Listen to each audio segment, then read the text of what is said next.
eles eram recebidos por um feixe de luz e que impedia que eles movimentassem qualquer parte do músculo, até para pedir socorro. E que, a partir daí, a dor se tornava insuportável e eles eram tomados de profunda fraqueza, como se eles estivessem sendo dopados. Outros moradores da região também veem a luz misteriosa e são atacados por ela. Pode correr uma vizinha. Eu, hein? Vou dormir aqui embaixo. Brisa lá em cima, essas pedras de mosquito. Ó, amanheceu, a gente pega o rumo. Precisa chegar cedo em Alcântara. E aí, Zé? Vai dormir no Cafofo? Vou arrumar meu campo por aqui. Precisando de um bom descanso hoje. Esse dia é cansativo. Esse foi. Até amanhã, eu vou prender a âncora. Até amanhã. Vocês guardaram o peixe, gente? Eu guardei tudo, Guardaram. chefe. Olha lá, hein? Ele já acordar me chama.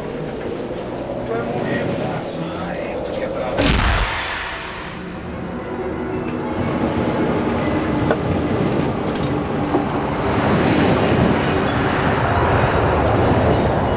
Que é isso?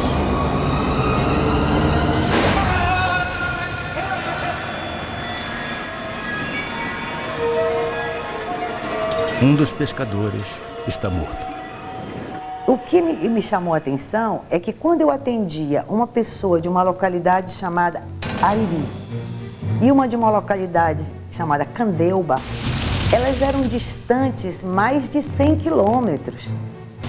E as pessoas me contavam a mesma história, sem se conhecerem, sem nunca terem se falado e na mesma noite e nos mesmos horários ou até em horários diferentes.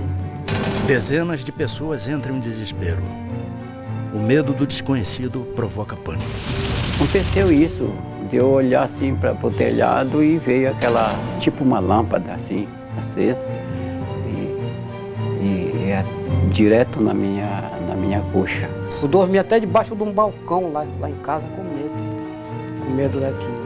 Pensava assim que fosse enviado por Deus, né? Que fosse algum castigo, né? Para uma podia ser o demônio, estaria atacando os cristãos, mas a maioria não sabia realmente dizer o que era, simplesmente demonstrava pavor.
Boa noite.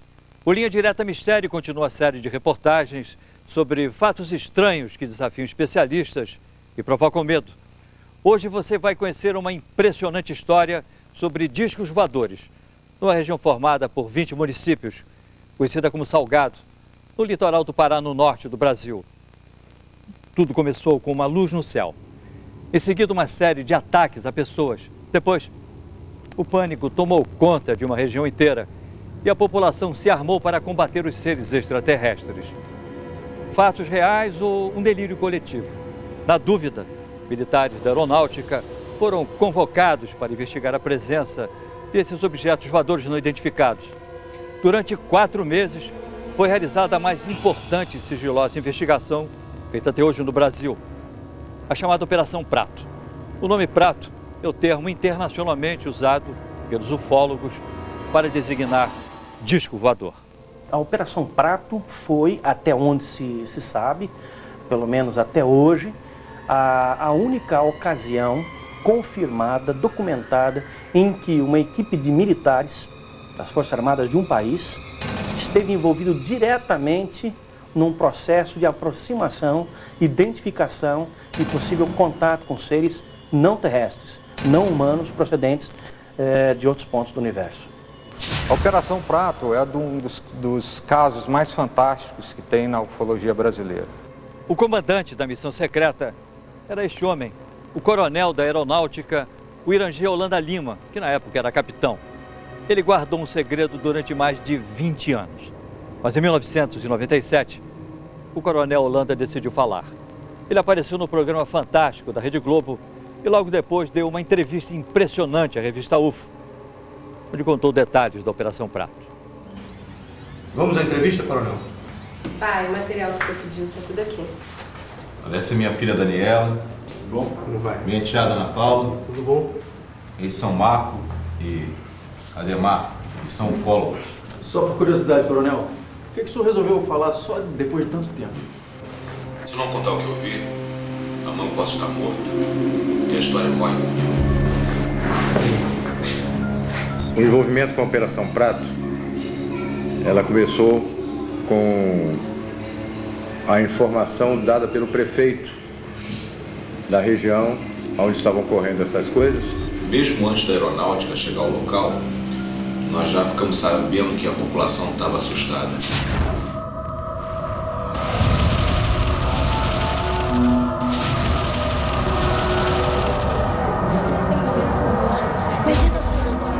O clima era de pânico.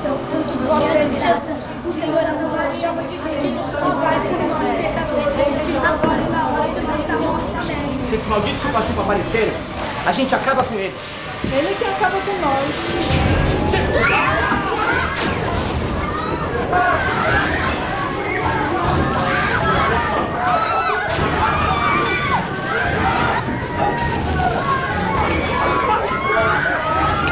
Qualquer buraquinho que tivesse, aquela luz passava e atingia a pessoa.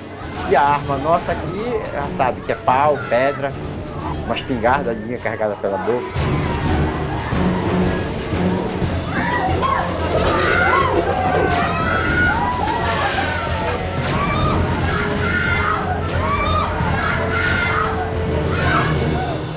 E o povo vivia apavorado, porque esse feixe de luz noturno tinha já agredido várias pessoas.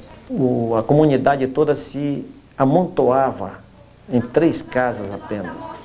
Ficavam rezando, às vezes cantavam algumas canções religiosas. As pessoas em pânico, a unidade de saúde de Colares virou quase que um pátio dos milagres. Depois dos ataques a moradores, a única médica da região, doutora Velaide, tenta dar conta de tantos feridos. Doutora, ela não fala, ela não consegue andar. Doutora. Vocês são de onde? Nós somos de Candeúva, doutora. A senhora vai salvar a minha mulher, doutora? Olha ela aí, ó. Fica calma, você fica a mais de 100 quilômetros daqui. Olha só, olha pra isso, dona Velaide, o que é isso? Maria, vai lá pra frente atender as outras pessoas, deixa que eu cuido dela, deixa que eu dou uma olhada. Essa luz, essa incidência vinha nas mulheres, preferentemente nas mulheres no seio esquerdo. Elas eram longilíneas, retas, extensas e largas, como se algo tivesse chapado. Existiam sempre 2 orifícios paralelos e que você apertava e não desapareciam e ficavam elevadas, como se 2 agulhas tivessem penetrado, que as queimaduras de uma pessoa necessitam de aproximadamente 96 horas para que a pele entre em necrose, fique enegrecida e entre em necrose. Só que as queimaduras que eram feitas nas pessoas, a necrose era imediata. Realmente eu fiquei espantado de ver o que eu vi naquelas pessoas. O que seria o resultado da atividade dessas luzes, que eles chamavam de chupa-chupa. E virou chupa-chupa, por causa desse chupando o sangue, chupa-chupa. Dezenas de famílias deixam a cidade, inclusive algumas autoridades. A médica, o prefeito e o padre decidem ficar. Não posso fazer mais nada. Não, se eu fosse vocês, eu também ia embora daqui o mais urgente possível. Com licença, autoridades. E a população de Colares foi tomada por uma crise, talvez assim, de pânico. E a cidade entrou num processo de esvaziamento. O medo era de chegar a um ponto de nós não termos mais medicamentos, alimentos a gente já não tinha, porque ela estava caminhando para um verdadeiro caos. E o que foi feito, coronel? Bom, a primeira providência foi mandar um grupo da aeronáutica ao local, tá? Para restaurar a ordem. E o senhor estava entre eles? Não. Nessa primeira fase, eu estava em outra operação.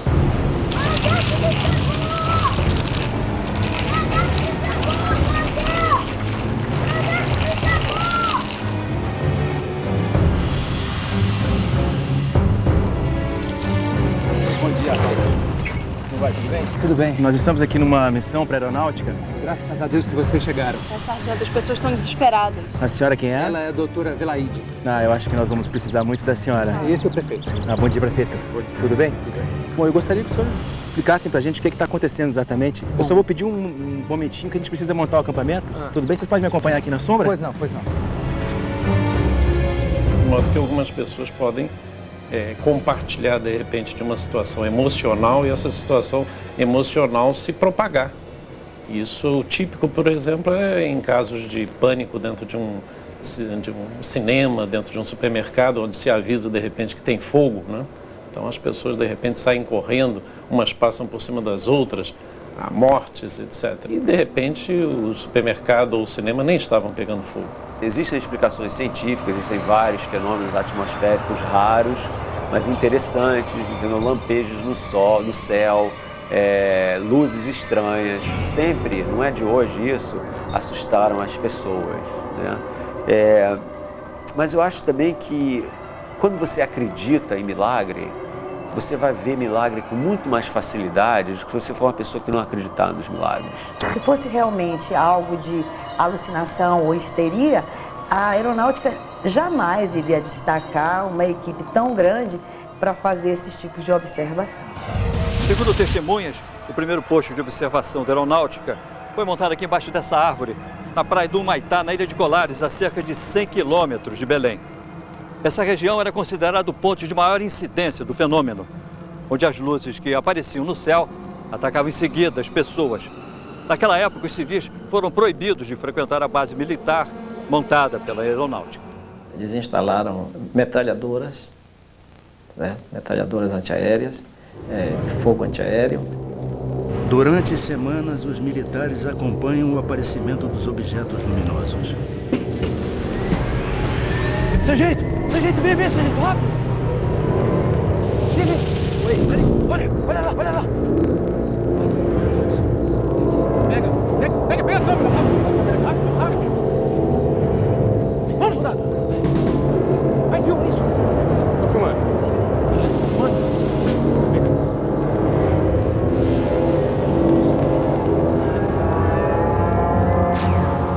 Tem 20 anos que eu converso com pessoas que dizem que têm contatos com seres, né, que se dizem extraterrestres, né? E a maioria dessas pessoas tem uma reputação que você não pode ir contra. Em algum desses sistemas, deve haver um planeta com as condições que propiciaram a vida na Terra. Então, isso eu acredito. Agora, o contacto é muito difícil, dadas as distâncias gigantescas.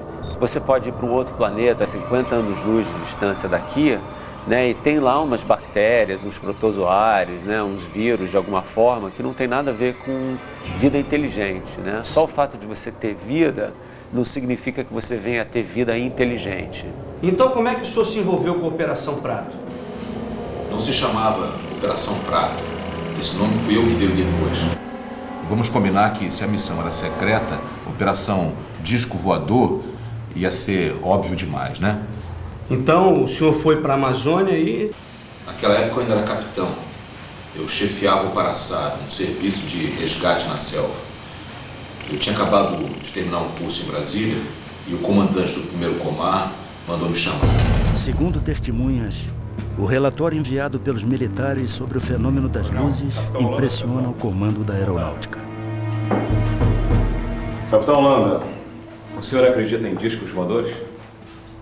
Acredito no que eu posso ver, coronel. Objetos não identificados foram vistos nesta região. A maioria dos objetos apareceu aqui, ó, perto da ilha de Colares. É um povoado com muita fé, mas sem nenhuma instrução. A maioria são pescadores e lavradores. E como é que eles estão reagindo? A nossa equipe enviou esse relatório. Leia, por favor. E um analista psicológico que fazia parte da própria operação, ele chegou a redigir um relatório assinando embaixo o seguinte, que se aquele fenômeno não cessasse, ou se alguma coisa não fosse feita para preparar aquela população para conviver com aquele tipo de situação, ele temia que os mais fracos de espírito, essas são as palavras do próprio relatório, passassem a buscar a autoaniquilação, ou seja, um processo de suicídio em massa. É impressionante, coronel.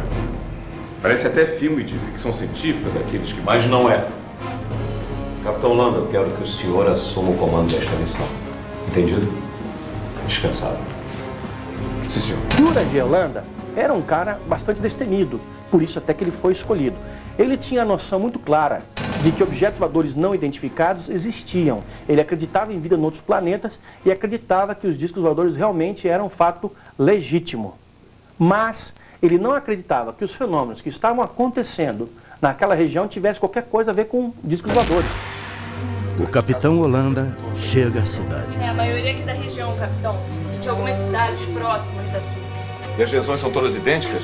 É sempre assim, queimaduras, na vertical com 2 orifícios paralelos. Doutor, esses ferimentos devem ter sido causados por algum tipo de inseto.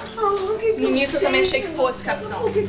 Mas agora são tantas as pessoas com as mesmas características que eu não sei mais.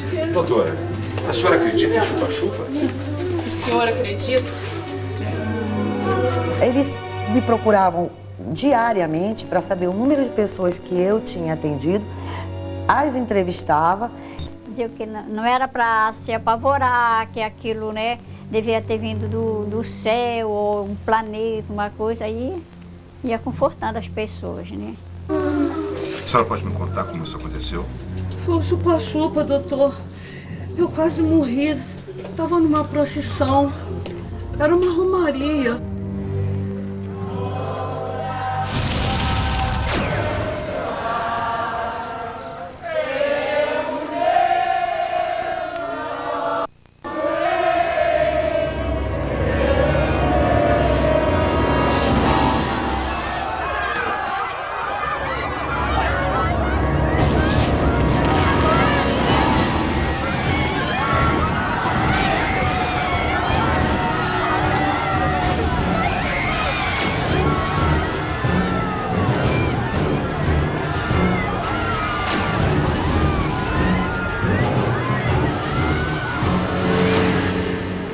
Chupa-chupa, moço.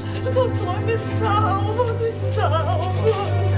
Os sargentos que estavam na operação, eles brincavam muito comigo porque eu sempre dizia que não acreditava naquilo. Capitão! O que é isso, doutor? O povo acende fogueiras e grita pra se defender. Eles acham que assim estão espantando os discos voadores. Bobagem, não há nenhum disco voador. Olha, capitão, eu não estaria tão certo disso, hein? Só vou ficar convencido quando uma nave passar por cima da minha cabeça.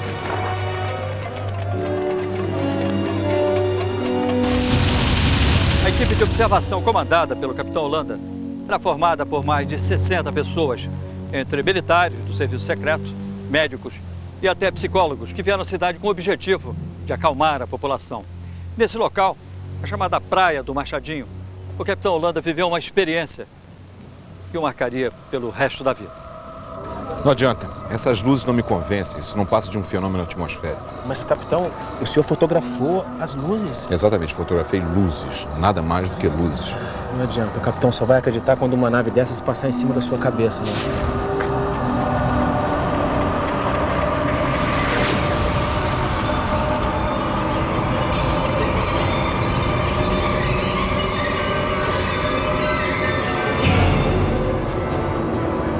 Estava em cima de nós um objeto muito grande, acredito que uns 30 metros de diâmetro, forma discoide preto. Nós ficamos olhando, estupefatos, assustados, parado em cima da gente, a uns 200 metros de altura.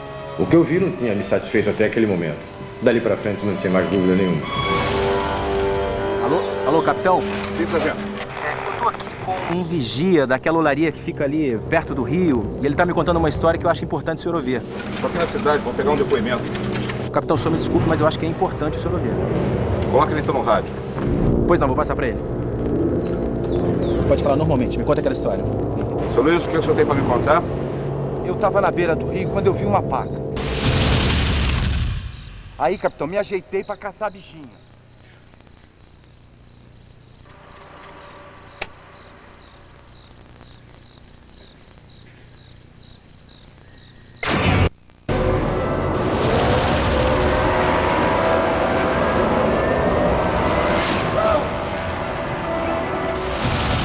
Será que o senhor pode levar até o local onde o senhor viu essas luzes?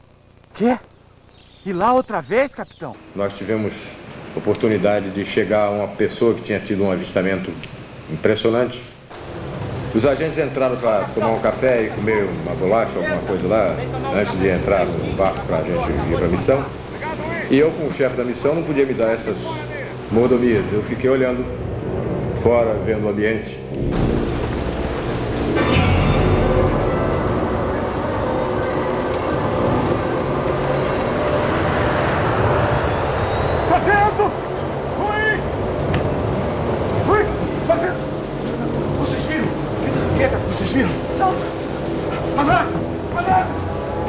Mas tinha uma luz muito forte, verde e uma luz vermelha, e fazia um barulho como se fosse uma turbina, não era um barulho de um jato, era aquele silvio, um barulho assim. E ele mergulhou em cima de onde nós estávamos, na casa onde nós estávamos. Nenhum piloto faria uma coisa dessa, porque isso é morte certa. O capitão Holanda vai ao lugar onde o vigia teria visto o fenômeno e fica decepcionado. Foi neste local que o senhor avistou as Eu luzes? estou dizendo pro senhor, seu capitão, as luzes, aquela coisa surgiu de trás daquelas árvores. De repente veio aquele clarão em cima de mim. Eu vim correndo, porque eu me assustei e a luz passou em cima aqui de mim, uma luz vermelha. Olha, nós já estamos há mais de 3 horas aqui e nada acontece. Sargento, vamos embora.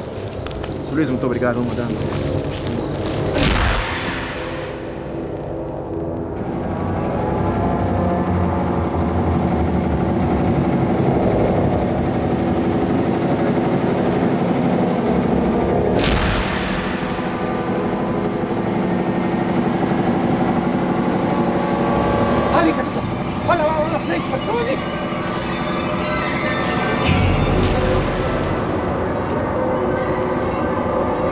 Luiz, desliga o motor!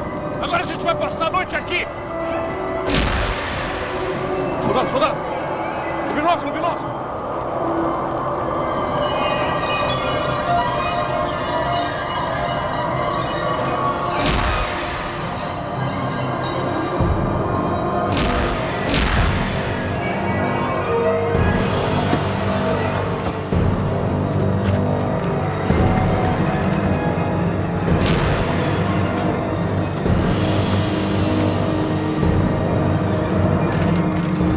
Tivemos a oportunidade de filmar o objeto pairando e dela saindo umas luzes pequenas que nós chamávamos de desova.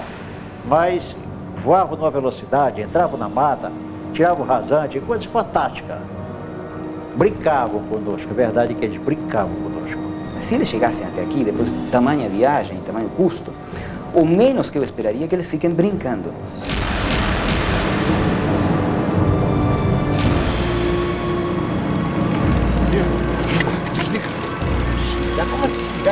Desliga que eu quero ouvir o barulho do aparelho.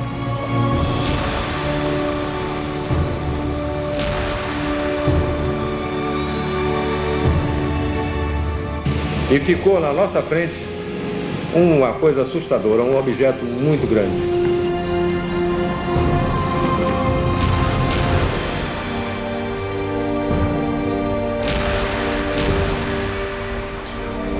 Ele deve ter acionado realmente alguma propulsão que não devia ser acionada próximo de nós, porque nos danificaria.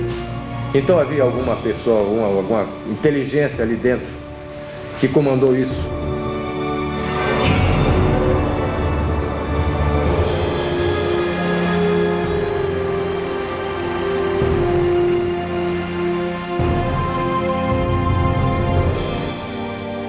Ele disparou com uma velocidade incrível para o firmamento e sumiu no meio das estrelas. Existem centenas de bilhões de outras galáxias, então eu sempre brinco que existe mais estrela no universo do que grão de areia na praia de Copacabana, sabe? Então você pega um punhado de grãos de areia e você fala, isso tudo aqui é estrela espalhada pelo universo, né? Só que até o momento não existe absolutamente nenhuma prova concreta de que nós fomos visitados por uma outra civilização inteligente. No próximo bloco, uma nave sobrevoa Colares. O helicóptero da aeronáutica persegue um disco voador. O que é isso? Eu ainda duvidava que realmente fosse alguma coisa que eu pudesse ver. E também a morte do coronel Holanda. Pode todo mundo dizer que o Holanda praticou um suicídio. Eu não vou acreditar em suicídio de jeito nenhum.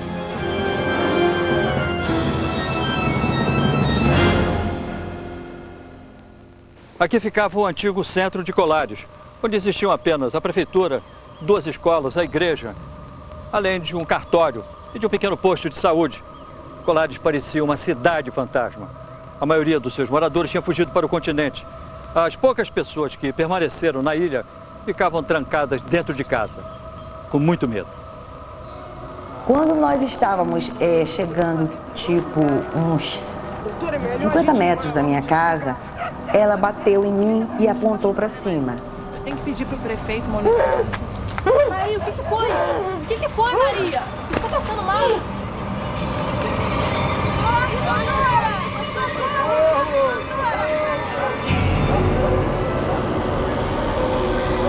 E vi um objeto, mas tão próximo,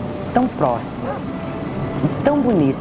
Até este momento, mesmo tendo atendido toda esta enormidade de habitantes atacados por este ser não explicável, eu ainda duvidava que realmente fosse alguma coisa que eu pudesse ver. Mais uma testemunha procura a aeronáutica em busca de ajuda. O morador Antônio Ferreira convence os militares a ir até o local onde teria avistado um disco voador.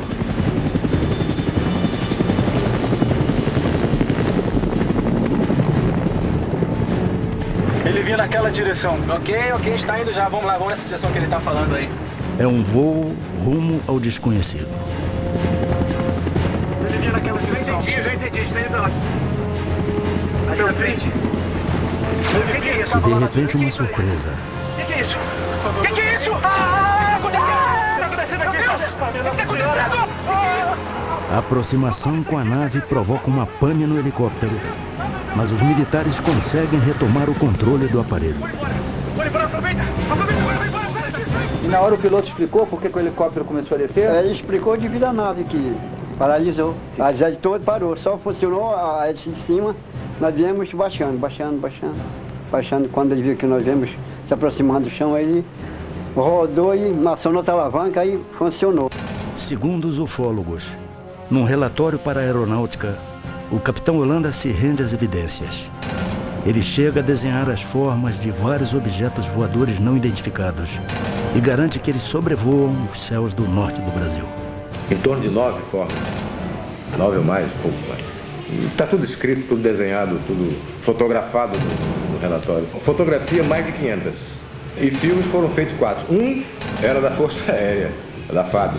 Não é um material cunhado por um ufólogo civil, alguém que seja um entusiasta disso. Não, isso foi cunhado, isso foi registrado à moda militar, com todo o rigor necessário.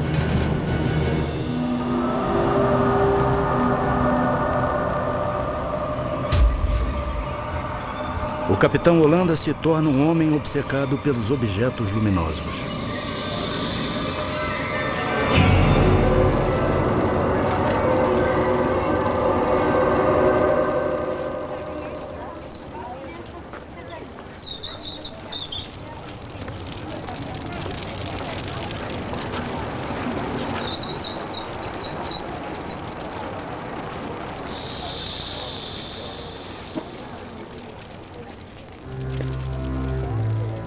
É difícil uma pessoa passar por tudo que ele passou sem ter se modificado interiormente profundamente. Segundo o comandante Ubiratã Pinon, amigo do capitão Holanda, a aeronáutica o chamou para o fim da operação. Eu creio que nós deveríamos... Boa tarde, senhores. Boa tarde, capitão. Os senhores leram o meu último relatório? Lemos, capitão. Incrível, não? A nave pousou quase em cima da embarcação. Capitão, a Operação Prato acabou. Acabou? Acabou? Mas nós fizemos descobertas extraordinárias, brigadeiro. A aeronáutica não está mais interessada nesta operação. Tragam seus homens de volta. Nós já temos outra função para o senhor. Mas nós estamos prestes a fazer contato com os extraterrestres. A Operação Prato está oficialmente suspensa, capitão. Ouviu bem? Sim, senhor. Com licença. E o que é que a aeronáutica vai fazer com todas essas informações? Capitão, nada o impede de continuar investigando sozinho. É exatamente isso que eu vou fazer agora. Com licença. A FAC parou por 4 meses e a operação ela mandou parar. Aí nós continuamos. Eu continuei. Segundo testemunhas, em março de 1978, os fenômenos pararam de assombrar o litoral paraense.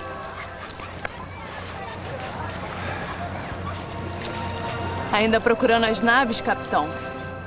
O senhor não desiste, hein? E a senhora já esqueceu, doutora? O que acontece é que eles nunca se afastaram daqui. Até hoje, eles continuam a aparecer.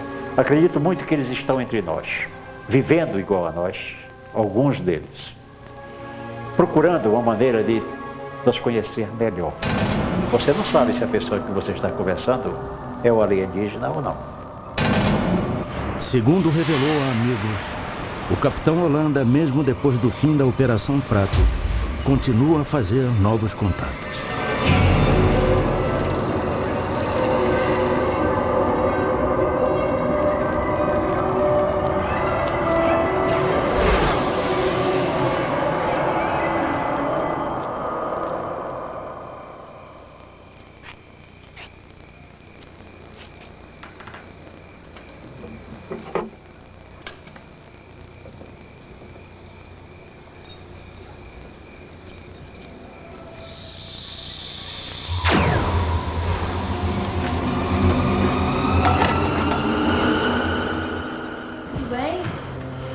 Eu acho que tem que ter uma... Como é que o senhor veio parar aqui? A presença de um extraterrestre, a gente vê um ET e a gente poder trazê-lo aqui para entrevistá-lo. Aí a gente vai acreditar realmente. Mas isso não quer dizer que a vida extraterrestre não seja possível. É possível. Hoje, nas noites de Colares, só vemos estrelas.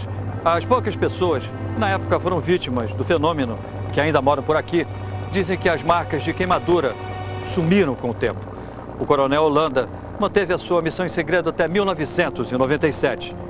Aí então ele resolveu dar uma entrevista e contou tudo o que sabia. Coronel, e o que foi feito de todo esse material? Filmes, fotografias? Não sei. A aeronáutica recolheu tudo, tá? Tudo foi encaminhado, foi entregue ao comandante, de lá encaminhado ao comando em Brasília. Eu não sei realmente aonde está. Eu até brincava. Cadê o meu filme? Ah, tá guardado. Deve estar guardado até hoje. Coronel, o senhor não sabe como essa entrevista foi importante. Eu sei. Eu sei. Os ufólogos costumam dizer que a aeronáutica tem arquivos secretos sobre extraterrestres, sobre objetos voadores não identificados. Existe mesmo isso? Não, esse é objeto de ficção. Na realidade, não existe isso. A Força Aérea tem até um documento dizendo como os seus militares devem reagir em caso de um possível contato. E como deve ser o contato com a imprensa. E a primeira coisa que se fala, ó, negue. Eu fiz parte da comissão sigilosa do governo brasileiro.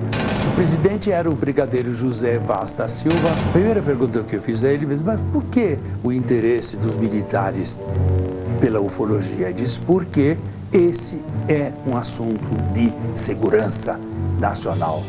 E nós estamos interessados em conhecer da estratégia dos UFOs as intenções deles.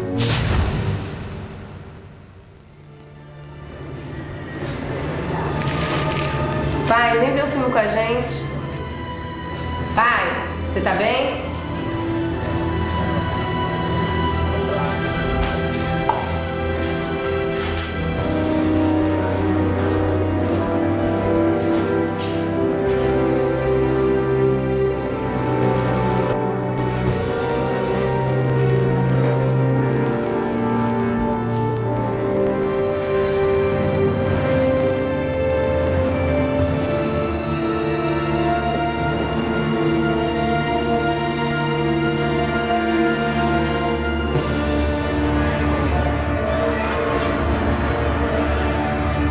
A filha e a enteada chamam pelo pai.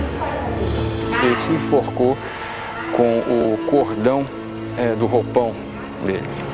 Ele amarrou numa parte alta da cabeceira da cama. Ele vinha sofrendo um processo depressivo que periodicamente se estabelecia de maneira mais acentuada há muitos anos. Pode todo mundo dizer que o Holanda praticou um suicídio. Eu não vou acreditar em suicídio de jeito nenhum. E acredito que, por um motivo qualquer, acontece algo com as pessoas que vão além dos seus conhecimentos ou falam algo de que não estão autorizados a falar. O renascimento dessa questão veio mais ou menos no final do século XIX com um astrônomo americano chamado Percival Lowell. Tivessem umas linhas que ele interpretou como sendo canais construídos por uma civilização inteligente marciana que estava morrendo de sede, uma espécie de canal de irrigação, né? Isso daí fez um tremendo de um sucesso. E essa ideia de que os marcianos não só eram inteligentes, mas agressivos, tomou então corpo. Daqui a pouco, a Operação Prato chama a atenção de ufólogos de todo mundo. Há casos pontuais de ataques de pessoas por objetos voadores não identificados em vários lugares do mundo.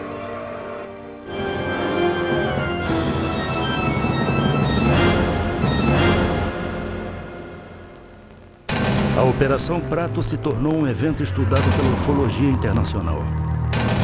Holanda chegou a ser procurado por ufólogos de vários países, entre eles o americano Bob Pratt, um dos maiores especialistas do mundo em OVNIs e que já esteve no Brasil 13 vezes para fazer pesquisas.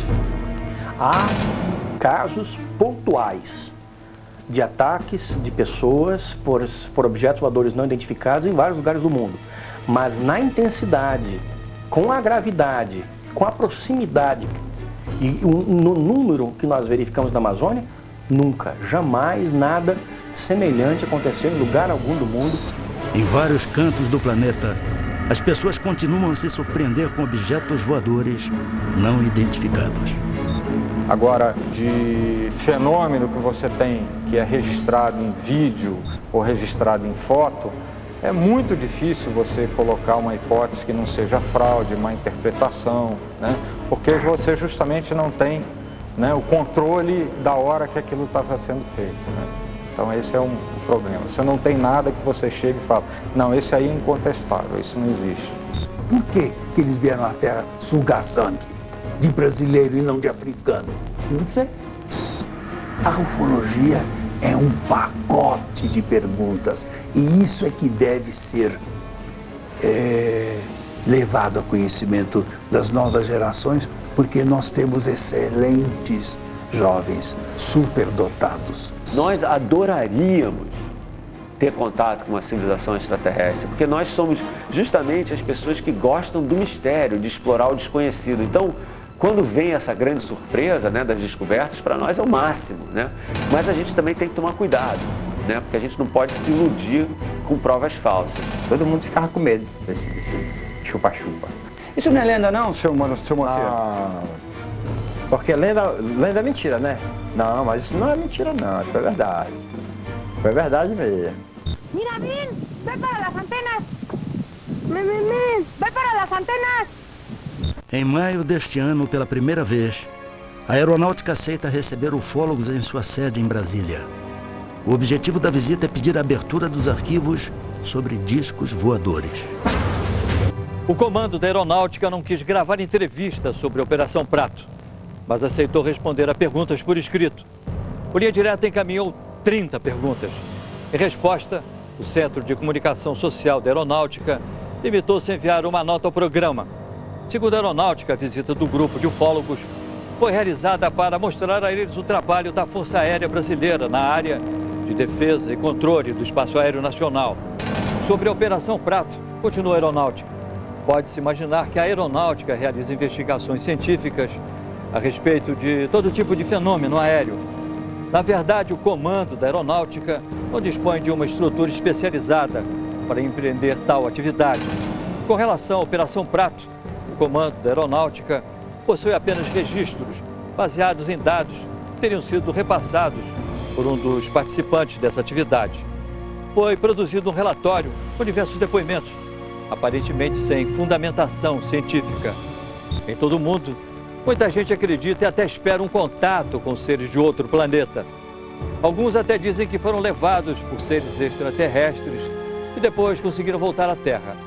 Outros duvidam que exista vida inteligente em outros planetas. Se os ETs existem, afinal, de onde vêm? Quem são? E o que querem? Essas perguntas ainda aguardam respostas. E você? Acredita?